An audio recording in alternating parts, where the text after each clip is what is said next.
જાબુ ગામ ખાતે ડીપીમાં short circuit થવાને કારણે ડીપી બળી જતા ગામમાં રાત્રે 11 વાગ્યાથી વીજ પુરવઠો ખોરવાઈ ગયો હતો।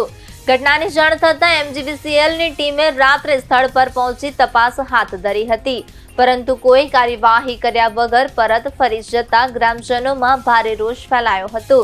બીજા દિવસે સાંજે 5 વાગ્યા સુધી પણ નવી ડીપી લગાવવાની કોઈ વ્યવસ્થા ન થતા ગામ લોકોને ભારે હાલાકીનો સામનો કરવો પડ્યો હતો। આખરે મોડી રાત્રે નવી ડીપી પહોંચતા ગ્રામજનોએ પોતે જ ભેગા મળી સહકાર આપી ડીપી ઇન્સ્ટોલ કરવામાં મદદ કરી હતી। વીજ પુરવઠો બંધ રહેતા ગ્રામજનોને 24 કલાકથી વધુ સમય સુધી કાળઝાળ ગરમીમાં જીવવું પડ્યું હતું। ખાસ કરીને નાના બાળકો, વૃદ્ધો અને દર્દીઓને ભારે મુશ્કેલીઓનો સામનો કરવો પડ્યો હતો। ગ્રામ લોકોએ વીજ વિભાગ સામે ઝડપી અને અસરકારક કામગીરી કરવાની માંગ ઉઠાવી છે।